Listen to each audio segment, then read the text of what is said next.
Good morning, students. In previous class, we were discussing about the Napoleon Bonaparte के बारे में हम पढ़ रहे थे, किस तरीके से वहाँ पर जो हमारा जो जैकोबिन्स क्लब्स वगैरह बने थे उनको भी किस तरीके से फ्रांस में बंद कर दिया गया था, किस तरीके से डायरेक्टरी आई थी।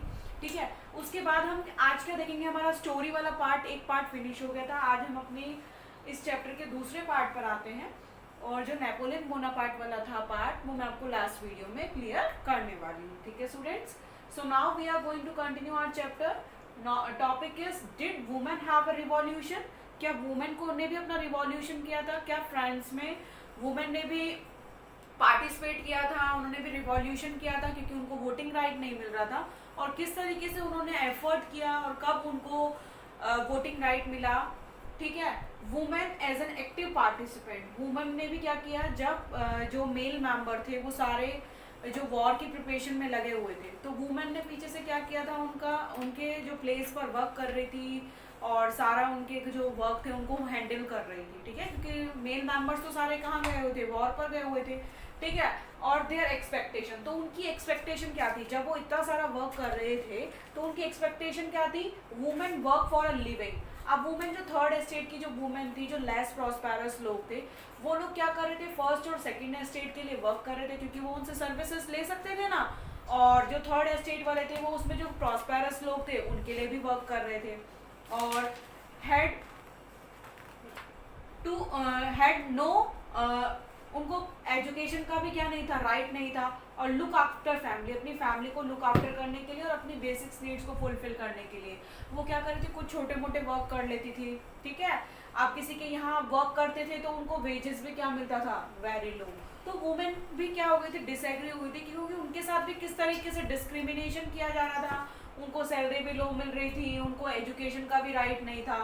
ठीक है, और जो उनको जो वो अपने बच्चों की हेल्प के लिए जो लुक आफ्टर करती थी, उनके लिए जो वर्क करती थी, उनके लिए भी उनको जो सैलरी मिलती थी वो बहुत ही क्या मिलती थी, कम मिलती थी। तो वो भी डिसएग्री हो गए थे कि किस तरीके से उनके साथ डिस्क्रिमिनेशन किया जा रहा है, उनको वोटिंग राइट नहीं है। तो make their own political clubs, उन्होंने भी अपने क्या बना लिए, खुद के पॉलिटिकल क्लब बना लिए। उन्होंने भी सोचा कि हम क्या बनाएंगे, पॉलिटिकल क्लब्स बनाएंगे और जिसमें सारी क्या होंगी, वुमेन होगी और वो अपने राइट्स के लिए लड़ेंगी।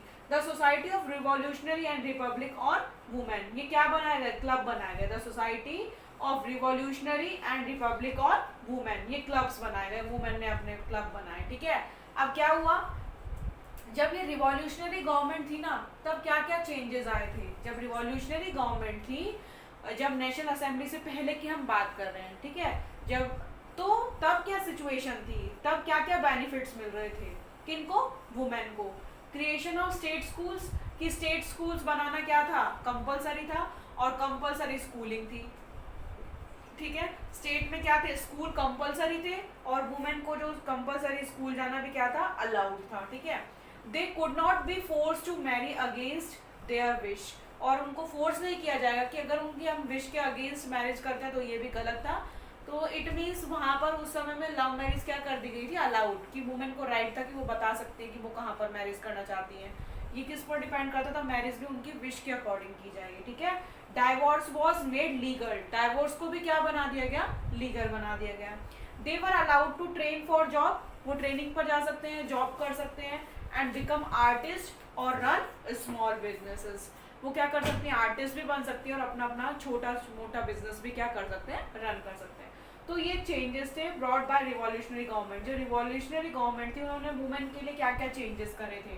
ठीक है, लेकिन क्या हुआ, situation during the rain of terror, आपको पता है जब रेन ऑफ टेरर आया था तो किस तरीके से जो वुमेन थी उनको वोटिंग राइट नहीं दिया गया था, और जो हमारे जो रेन ऑफ टेरर के जो लीडर थे कौन थे, कौन थे आप बताइए मेरे को, कौन थे, जैकोबिन्स क्लब थे ना, कौन थे, जैकोबिन क्लब के जो लीडर थे वो कौन थे, आप मेरे को कमेंट सेक्शन में बताएंगे। ठीक है, तो जो रेन ऑफ टेरर के जो लीडर थे उन्होंने किस तरीके से लोगों में डर बनाया हुआ था कि अगर आप कुछ भी अपनी आवाज उठाते हो तो आपको क्या कर दिया जाएगा, मैक्सिमिलियन रॉबेस्पियर।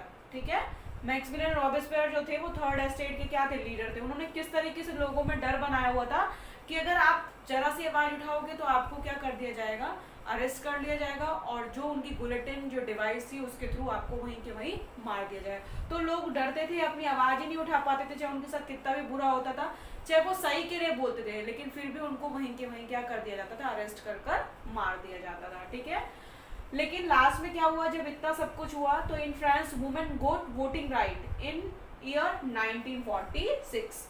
लास्ट में इतना सब रिवॉल्यूशन होने के बाद, इतना सब स्ट्रगल करने के बाद जो फ्रांस में वुमेन को वोटिंग राइट मिला था ना, वो कब मिला था, 1946 में। फाइनली 1946 में वुमेन को भी क्या मिल गया था, फ्रांस में वोटिंग राइट मिल गया था कि अब वुमेन भी क्या कर सकती हैं, वोट दे सकती हैं, और अपने जो अपने लीडर हैं, अपने स्टेट के जो लीडर हैं, उनको क्या कर सकती हैं, चूज कर सकती हैं। ओलंपे डी गॉर्जियस जो थे वो लीडर थे, उन्होंने फिर वहाँ पर declaration of rights of women and citizen के जो राइट्स हैं उनको क्या कर दिया, डिक्लेयर कर दिया, और बताया कि अब क्या राइट्स होंगे मैन के, वुमेन के, और जो हमारे सिटीजन हैं उनके किस तरीके से राइट्स होंगे। तो ये करा था किसने, ओलंपे डी गॉर्जियस ने। ये 1 मार्क में आपसे जनरली क्वेश्चन पूछ लेते हैं। तो हमने देखा कि किस तरीके से did women have a revolution, किस तरीके से रिवॉल्यूशन हुआ, किस तरीके से एक्टिव पार्टिसिपेशन लिया, क्या वुमेन की एक्सपेक्टेशन थी, अगर वो वर्क कर रही थी अपने फैमिली के लिए या लुक आफ्टर करने के लिए अपनी फैमिली को, तो उनको वेजेस भी बहुत कम दी जाती थी। फिर उन्होंने अपने पॉलिटिकल क्लब्स बनाए, और क्लब के नेम क्या थे, the society of revolutionary and Republic on women, ये क्लब बनाए। Changes brought by revolutionary government ने क्या क्या चेंजेस लाए, जब ये नहीं आया था तब उससे पहले रिवॉल्यूशनरी गवर्नमेंट ने क्या क्या चेंजेस थे वुमेन के लिए। लेकिन फिर उसके बाद फ्रांस में किस तरीके की, हर कोई लीडर आया, उसने अपने अपने चेंजेस लाए, किस तरीके से वो अपने कॉन्स्टिट्यूशन में चेंजेस कर देते थे, कितने तरीके के चेंजेस हमने देखे कि फ्रांस में कितने तरीके के चेंजेस आए। ठीक है, फिर जब रेन ऑफ टेरर था तो उसमें किस तरीके के चेंजेस आए। फिर वोटिंग राइट जो वुमेन को मिला था वो एटलीस्ट कब मिला था, लास्ट में 1946 में। ठीक है, so students now we see the next topic, the abolition of slavery. Slavery means होता है कि क्या होना, गुलामी करना। ठीक है, तो किस तरीके से जो गुलामी थी फ्रांस में वो भी अबॉलिश हो गई थी। कब, जैकोबिन रेजिम, जब हमारा एक तो था ओल्ड रिजाइन और दूसरा कौन था, न्यू रिजाइन। ठीक है, ओल्ड रिजाइन तो कब की बात थी, जब लुइस 16 थे। ठीक है, लेकिन जब जैकोबिन क्लब आए थे तब हमारी जो अबॉलिश हो गई थी क्या, स्लेवरी, जो गुलामी वाला जो पीरियड था उसको हमने क्या कर दिया था, अबॉलिश कर दिया था। फ्रांस में क्या हुआ था, देखो कॉलोनीज बन गई थी। कॉलोनी मीन क्या होता है, जैसे फ्रांस में कॉलोनी बन गई थी। फ्रांस में कॉलोनी का मीन होता है कि अब उस कॉलोनी के अंदर, जैसे फ्रांस में बनी है तो फ्रांस उस कॉलोनी का क्या होगा, पूरा हेड होगा, वही उस पर क्या करेगा, कंट्रोल करेगा। तो जो कॉलोनीज बन जाती थी वो करती थी सप्लाईज ऑफ कमोडिटीज की क्या करती थी, सप्लाई करती थी। टबैको हो गए, इंडिगो, शुगर और कॉफी, इन सब की क्या करते थे, वो कॉलोनी सप्लाई करते थे। जैसे जहाँ पर जो लैंड है वो अच्छी है, जहाँ पर फर्टिलिटी अच्छी है, तो उन गुड्स का प्रोडक्शन होता था। ठीक है, तो वहाँ पर क्या बना दी जाती थी, कॉलोनीज बना दी जाती थी। ठीक है, इसी तरीके से जो फ्रांस में हमने देखा कि ट्रायंगुलर स्लेवरी ट्रेडिंग होनी चाहिए, स्लेव ट्रेडिंग होती थी। कैसे ट्रायंगुलर स्लेव ट्रेडिंग होती थी, जैसे यूरोप में क्या था कि इन चीज़ों का, यूरोप और फ्रांस में हम देखते थे कि इन चीज़ों की जो प्रोडक्शन होता था ना वो इजीली नहीं हो पाता। क्यों ना तो वहाँ पर लैंड थी, ना पर वहाँ पर फर्टिलिटी अच्छी थी। ठीक है, लैंड की। ठीक है, तो हम वहाँ पर इन गुड्स का प्रोडक्शन नहीं कर सकते थे। ठीक है, तो क्या हुआ कि फ्रांस ने क्या किया कि अफ्रीका और अमेरिका को अपने कॉलोनी बना लिया। ठीक है, यूरोप और फ्रांस ने क्या किया कि इनको अपनी क्या कर दिया, कॉलोनी बना दिया, कि अगर इनको प्रोटेक्शन करना है यहाँ पर तो ये यहाँ पर आएंगे और यहाँ से अपने क्या करेंगे, अपने जो स्लेवरी है, जो गुलाम बनाए हुए हैं उनको ले जाएंगे और यहाँ से ले जाकर फिर यहाँ पर उनसे क्या करेंगे, प्रोटेक्शन करवाएंगे। ठीक है, तो जब वो उनको इस तरीके से उनके साथ डिस्क्रिमिनेशन करते थे और उनके साथ जो अनजस्टिस हो रहा था, तो जो लोअर एस्टेटा के पीपल थे वो डिमांड कर रहे थे कि इस चीज़ को क्या किया जाए, बंद किया जाए।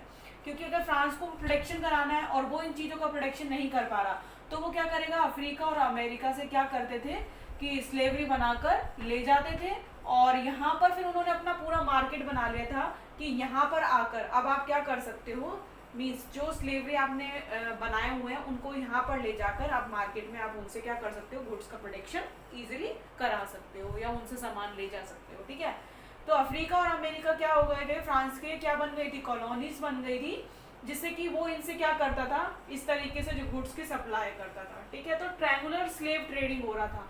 और स्लेविंग मीन्स कि हम जो हमारे लोअर एस्टेटा के पीपल थे उनका डिस्क्रिमिनेशन कर रहे थे, उनको प्रॉपर वेजेस नहीं देते थे, काम तो वो पूरा पूरा दिन करते थे, हम उनको बंदी बना लेते थे। मीन्स लैंड हमारी, वो वहाँ पर पूरा दिन वर्क कर रहे हैं, लेकिन उनको उनके बदले में क्या दिया जाएगा, बहुत ही कम वेजेस प्रोवाइड करी जाती थी, ठीक है। तो फिर क्या हुआ, नेशनल असेंबली जब थी, नेशनल असेंबली क्या हो गई आपकी, लुईस 16 थे जब, क्या थे, लुईस 16 थे तब आपका ओल्ड रिजाइन था, फिर क्या आ गया, न्यू रिजाइन आ गया। तो क्या हुआ, इस पर लोग क्या चाह रहे थे कि जो लुईस 16 के टाइम पर तो क्या चल रहा था कि ये जो स्लेवरी था वो चल ही रहा था, लेकिन जब नेशनल असेंबली बनी तो क्या हुआ, इस पर डिबेट चलती रही, क्योंकि लोअर एस्टेटा के पीपल क्या चाह रहे थे कि हम इनको क्या करें, बंद करें, क्योंकि हमारे साथ डिस्क्रिमिनेशन हो रहा है। लेकिन नेशनल असेंबली में भी जब नेशनल असेंबली बनी तब ये डिबेट ही इस पर चलती रही और पूरी तरीके से स्लेवरी को क्या नहीं कर पाए, हम अबॉलिश नहीं कर पाए। लेकिन जब कन्वेंशन बनी थी तो कन्वेंशन में जब क्या आए थे आपके जैकोबिन क्लब्स वाले जो आए थे, तो उन्होंने क्या कर दिया था, स्लेवरी को क्या कर दिया था, पूरी तरीके से अबॉलिश कर दिया था। लेकिन जब नेपोलियन आए थे तो उन्होंने दोबारा से इसको क्या कर दिया, री इंट्रोड्यूस कर दिया स्लेवरी को, क्योंकि वो भी चाहते थे कि हम लोग, क्योंकि इसमें क्या थे, प्रॉस्पेरस लोग थे ना, वो चाहते थे कि हम जो लेस प्रॉस्पेरस लोग हैं उनसे कम पैसों पर क्या करवा लेंगे, वर्क करा लेंगे। तो ये नेपोलियन जब आए तो इन्होंने भी क्या कर दिया, री इंट्रोड्यूस कर दिया स्लेवरी का। लेकिन फाइनली एट लास्ट क्या हुआ कि slavery was finally अबॉलिशेस in France colony in 1848।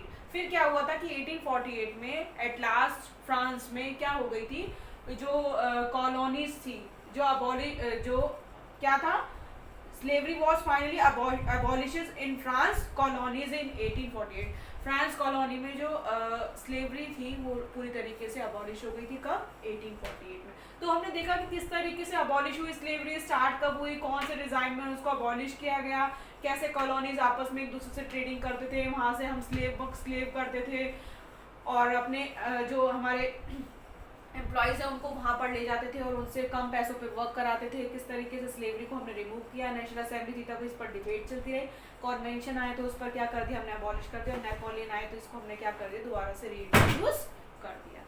Clear students, अब now we see next last two topic in our next class. और ये चैप्टर आपका फिनिश होने वाला है, अच्छे से इसको पढ़िए और अच्छे से इसके जो भी इंपॉर्टेंट पॉइंट्स आपको लगते हैं या नोट्स लगते हैं उसको आप अच्छे से प्रिपेयर करिए। और अब हमारे लास्ट 2 टॉपिक इसके रह जाएंगे, वो हम अपने लास्ट क्लास में, नेक्स्ट क्लास में फिनिश कर लेंगे। उसके बाद हम क्वेश्चन आंसर करेंगे, then we will start our new chapter. Thank you, have a nice day.